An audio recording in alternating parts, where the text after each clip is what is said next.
जय श्री विश्वकर्मा। इस प्रकार भगवान श्री विश्वकर्मा ने इस ब्रह्मांड की आठों दिशाओं में 8 गज नियुक्त करके, करोड़ों हाथियों के बल वाले 8 गज नियुक्त करके ब्रह्मांड को हिलने डुलने की स्थिति से मुक्त किया। और तब श्री शेषनाग भगवान कहते हैं, भगवान विश्वकर्मा की स्तुति करते हैं, उनका वंदन करते हैं और कहते हैं कि हे प्रभु, हे भगवान विश्वकर्मा, आपने मेरा भार हरा है। मैं और मेरी संपूर्ण जाति आपकी आभारी रहेगी, आपकी भक्त रहेगी और सदा सदा ही आपकी भक्ति करती रहेगी।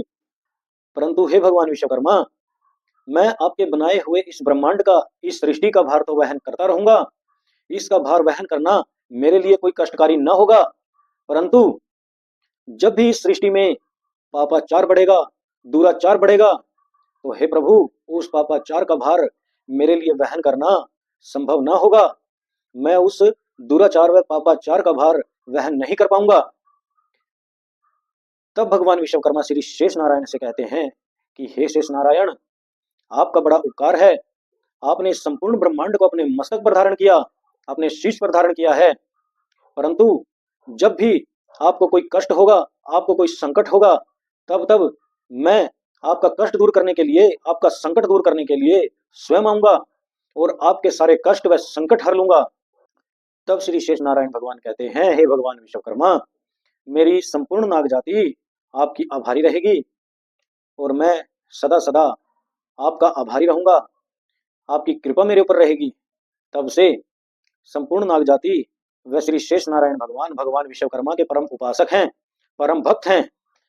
इस प्रकार अब ब्रह्मांड स्थिर हो गया और इस पृथ्वी के ऊपर मेरु पर्वत का निर्माण करके भगवान विश्वकर्मा ने इसे स्थिर कर दिया। और उसके बाद भगवान श्री विश्वकर्मा व विधाता ब्रह्मा जी के द्वारा इस सृष्टि के निर्माण व संरचना का कार्य आगे बढ़ाया गया। विधाता ब्रह्मा जी का काम है मटेरियल देना और भगवान विश्वकर्मा का काम है उस मटेरियल से निर्माण संरचना का कार्य करना। और भगवान विश्वकर्मा और विधाता ब्रह्मा जी समय समय पर इस सृष्टि का निर्माण व संरचना करते रहते हैं और इस प्रकार सृष्टि के सर्जन व उत्पत्ति का कार्य चलता रहता है। इस संपूर्ण सृष्टि में जो कुछ भी है, इसके दाता और विधाता भगवान विश्वकर्मा और विधाता ब्रह्मा जी ही हैं। श्री सूत जी कहते हैं, हे ऋषिगणों, इस प्रकार यह सब कार्य होने के बाद पुनः विधाता ब्रह्मा जी ने पारब्रह्म परमेश्वर श्री सत्यनारायण भगवान का आदेश पाकर फिर तप शुरू कर दिया।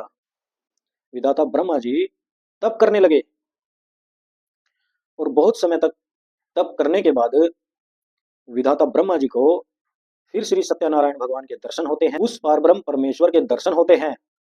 और भगवान विधाता ब्रह्मा जी से कहते हैं कि हे ब्रह्मा जी, कि हे विधाता ब्रह्मा जी, अब आप इस सृष्टि में मैथुन सृष्टि की रचना करो। तब विधाता ब्रह्मा जी अपने दाएं भाग से एक पुरुष की, एक मनुष्य की उत्पत्ति करते हैं और अपने बाएं भाग से एक स्त्री की उत्पत्ति करते हैं। विधाता ब्रह्मा जी के दाएं भाग से जो पुरुष उत्पन्न हुआ उसका नाम मनु था, जिसे स्वयंभू मनु कहा गया है। और विधाता ब्रह्मा जी के बाएं अंग से जो स्त्री प्रकट हुई उसका नाम शत्रुपा था। यही मनु व शत्रुपा इस सृष्टि के प्रथम मनुष्य कहे गए हैं, इस पृथ्वी के प्रथम मनुष्य कहे गए हैं, जिनका नाम है मनु व शत्रुपा। और फिर विधाता ब्रह्मा जी भगवान विश्वकर्मा से सलाह लेते हैं कि अब इन दोनों को कहाँ रखा जाए, इनको कहाँ स्थान दिया जाए। तब भगवान विश्वकर्मा मनु व शत्रुपा को पृथ्वी पर जाने का आदेश देते हैं, उनको पृथ्वी का अधिपति बनाते हैं। तब विधाता ब्रह्मा जी भगवान श्री विश्वकर्मा से कहते हैं कि यह दोनों पृथ्वी पर किस प्रकार रहेंगे और कहाँ रहेंगे। तब भगवान विश्वकर्मा उन दोनों के लिए पृथ्वी पर बहुत ही सुंदर नगर का निर्माण करते हैं, बहुत ही सुंदर महल आदि का निर्माण करते हैं। जिस पुरी का निर्माण भगवान श्री विश्वकर्मा ने स्वयंभू मनु व देवी शत्रुपा के लिए किया, उस पुरी का नाम था आदित्यपुरी और वह सरयू नदी के किनारे पर बनाई गई। वह बड़ी ही सुंदर पुरी थी, वह नगर बड़ा ही सुंदर था, उसमें सुंदर सुंदर भवन, सुंदर सुंदर महल, सड़कें, चौराहे, कुएं आदि सब कुछ बनाया गया। और उन दोनों के लिए यह अति सुंदर नगर भगवान श्री विश्वकर्मा ने स्वयं अपने हाथों से बनाया था। और फिर विधाता ब्रह्मा जी ने भगवान के आदेश अनुसार मनु व शत्रुपा को पृथ्वी पर भेज दिया और उन्हें मैथुन सृष्टि का आदेश दिया। इस पृथ्वी पर सबसे पहले मनुष्य मनु व शत्रुपा ही थे। इन्हीं दोनों के द्वारा सृष्टि का चक्कर चला है। पृथ्वी पर सृष्टि वृद्धि का चक्र चला और फिर इस सृष्टि की वृद्धि में कभी किसी प्रकार की कोई बाधा न हुई।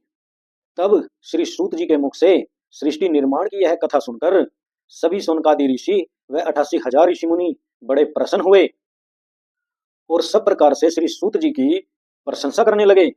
तब श्री सूत जी कहते हैं कि हे ऋषि मुनियों, कैसे इस मृत्यु लोक का फैलाव हुआ यह सब सुनिए। इस धरती को सुंदर बनाने में भगवान श्री विश्वकर्मा का बड़ा ही योगदान है। किस प्रकार उन्होंने इस पृथ्वी पर निर्माण कार्य किए हैं।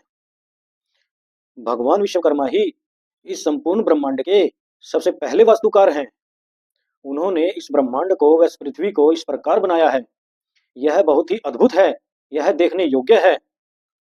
श्री सूत जी कहते हैं कि इस जगत के कल्याण के लिए और लोक हित के लिए भगवान विश्वकर्मा का प्राकट्य हुआ है। इस जगत के कल्याण के लिए ही भगवान विश्वकर्मा प्रकट हुए थे।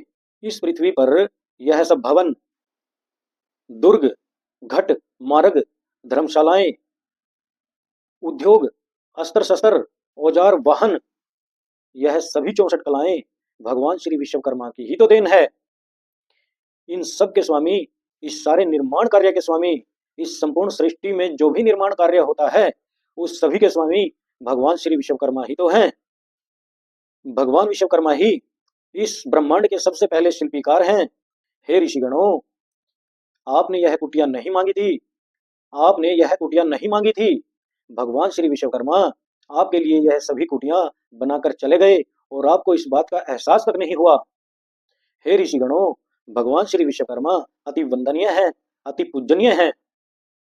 यह भगवान विश्वकर्मा ही सभी भवनों में, सभी देवालयों में, सभी नगरों में, सभी स्थानों पर वास्तु का एक रूप लेकर वहां पर निवास करते हैं, क्योंकि यही भगवान विश्व के कर्म हैं। जिन पर इन भगवान की कृपा होती है वह मनुष्य अपने अपने कार्यों में तरक्की करते हैं, वह सफलता प्राप्त करते हैं। आप लोग जितना भगवान विश्वकर्मा को आदर व सम्मान देंगे, भगवान विश्वकर्मा आपको उतनी ही तरक्की देंगे, उतनी ही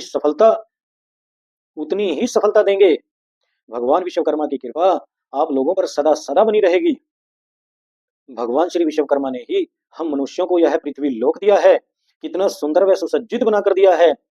इस पृथ्वी लोक पर आने के लिए तो देवता भी तरसते रहते हैं, देवता भी लालायित रहते हैं, लेकिन यह निर्णय तो भगवान विश्वकर्मा का ही था कि मनुष्यों को यह पृथ्वी लोक मिले।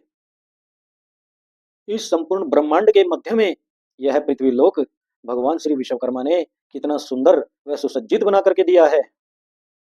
यह सब कारीगरी भगवान विश्वकर्मा की ही तो है। जय श्री विश्वकर्मा।